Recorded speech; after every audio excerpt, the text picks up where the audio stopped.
welcome everyone to the Wealthy Speaker Podcast, where we help experts grow their businesses. My name is Jane Atkinson, and I'm the author of the Wealthy Speaker 2.0 and the Epic Keynote.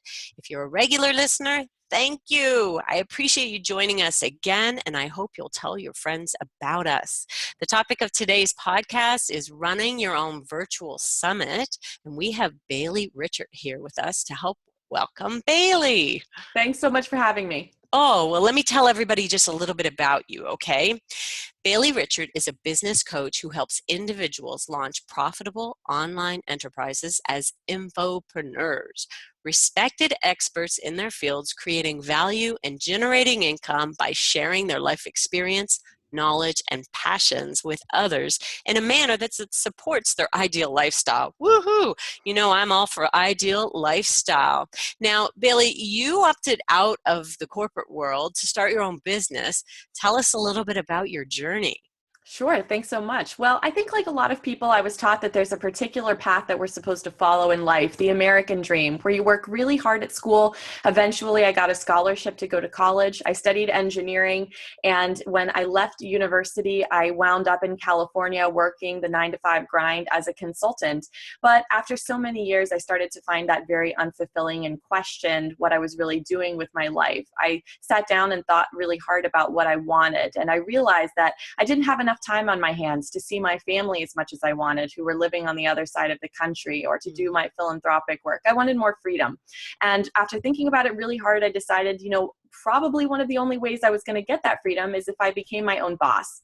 So around 2013 is when I made that decision, and I left shortly after. I left my corporate job to go and study entrepreneurship at MIT. I went there for grad school. Cool. Yeah, it was amazing. It was a really fantastic time because I was able to leverage the flexibility of being at university again in order to really launch and grow my business. And I didn't start out as a business coach, actually. I began doing infopreneurship in the travel industry. I've been to 25 countries and I love traveling around the world. So I started with ebooks and online courses and speaking about international travel. But somewhere along the way, I ended up pivoting because people were asking me all the time, well, how did you self-publish that book? How are you profiting from online courses? How do you do your website? It looks so great. And I realized there was this need that I could fill about how to do info products online. And I made that commitment a few years ago and fully pivoted my business to coaching infopreneurship. And ever since then, it's been quite a wild ride. Well, that is fantastic. And of course, today we're talking about how to run your own virtual summits, which is right in line with what you're talking about. Why do you think people might want to do a virtual summit? Well, a virtual summit is so many different things. It's a marketing technique, but it's also a revenue stream, and it's also a way that you can connect with other people and influencers in your field. So it was around 2016 in the spring that my business as a coach was hitting its first plateau. Up until then, my email list was growing fast, revenues were growing fast, and then things started to just kind of get stale. Nothing was wrong, but I was thinking, you know what? I want to try something different, a way to give my business a serious boost, but I want it to happen quickly, and I don't want it to be gimmicky. I want to form genuine relationships with people, and I want to provide genuine help and content that's high quality to my audience. Nice. So I had attended some virtual summits in the past, and I heard they were good and that they really worked, but admittedly, I was even skeptical. But I decided I was going to go for it. And if it turned out great, then awesome. And if it didn't, oh well. Well, I was blown away by the results. So basically, there were 5 major benefits that I received from doing a virtual summit that I believe others can benefit from as well. And the first one is email list growth. So by putting on this event and by asking people to participate in the summit with you as speakers who are ultimately, hopefully, going to share that event with their audience, you're going to attract a lot of new people to your list, and they're going to get curious about your business. Okay. The second would be growing an online community like a Facebook group. So if you have a group like that, you can funnel the people who are opting in for your event into that group by telling them there's going to be live updates. You can connect with the speakers from the virtual summit in there. You can ask questions. I had just started my Facebook group only a few weeks before my summit, and it started out with 60 people. And once I had my summit, I had 355 people join in just a matter of weeks. Nice. About 1 week. So it was a great way to jumpstart and really increase the engagement in that group.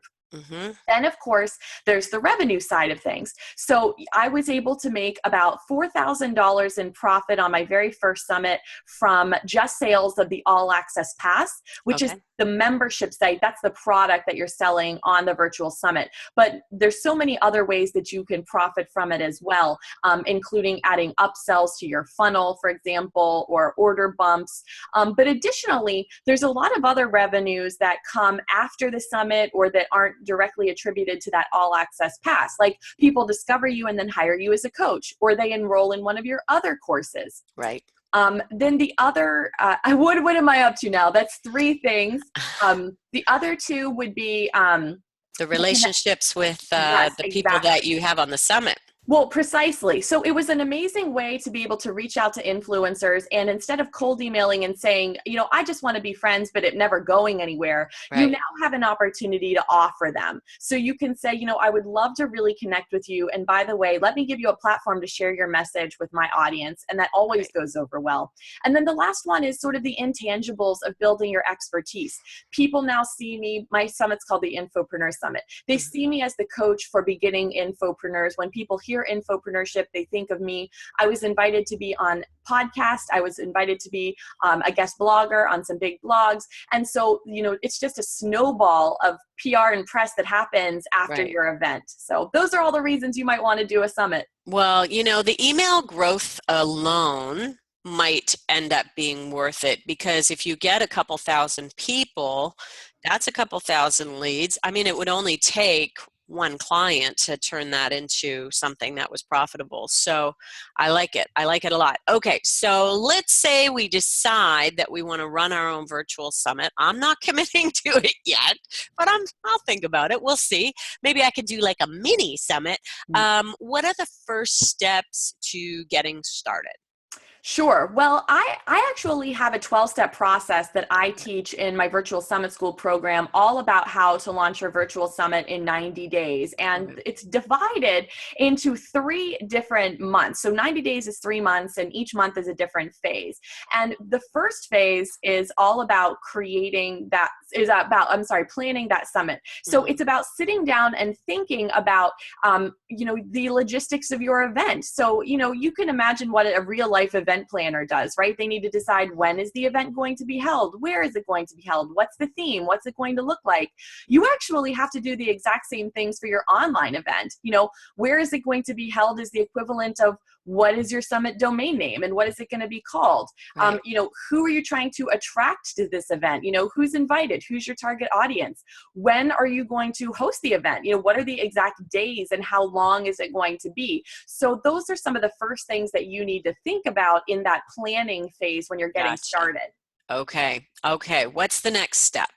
So then we move into phase number 2, which is all about creating. So towards the end of the planning phase, you're also going to be taking a look at your content.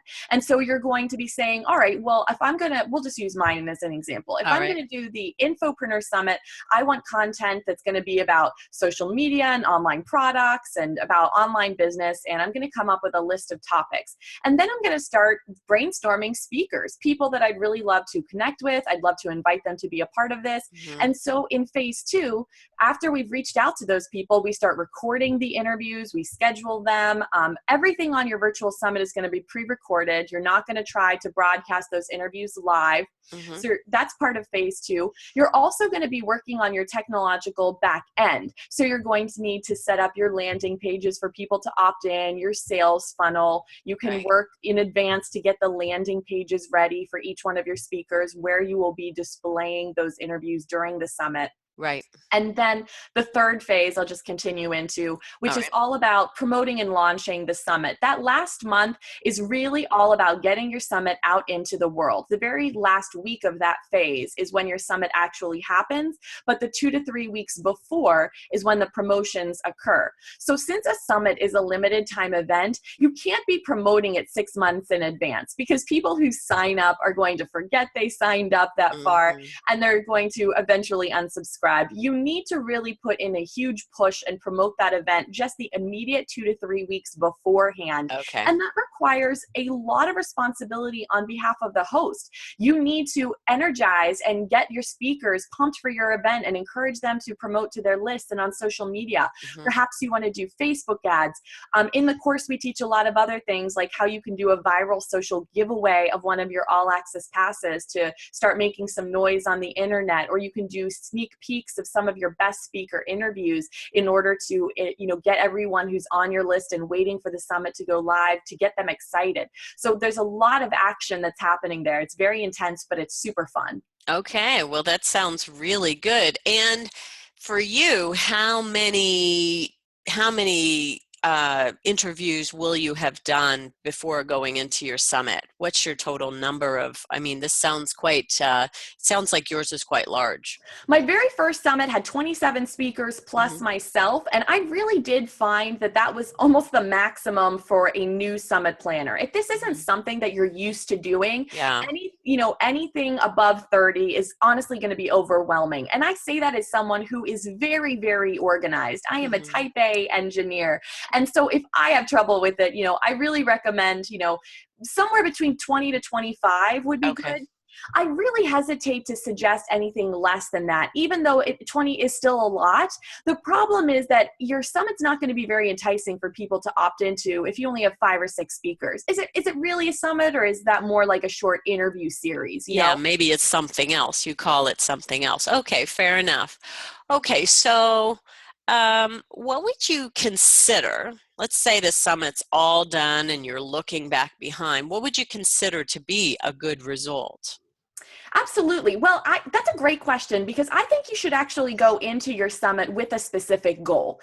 Some people are going to spend thousands of dollars on Facebook ads because, in Mm-hmm. addition to getting all of the people from their speakers' email lists onto their own, they're also interested in using this event to bring in as many new people from social media as possible. And so if your goal is email list growth, and maybe that's something that you want to make your priority, you're going to Mm-hmm. approach your summit in a different way. Okay. But if your goal is perhaps not so much the email list growth, but you want the revenue, you'd rather leverage your own list. Maybe you already have a list that has 5 figures on it, and so you're not really concerned about growing your list, but you just want the money. You are going to be approaching your sales process from a different perspective. So your sales funnel might be a little bit more complex or detailed. You might add Okay. some extra products.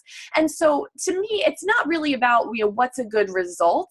I think it's more about, did you achieve the goal that you wanted?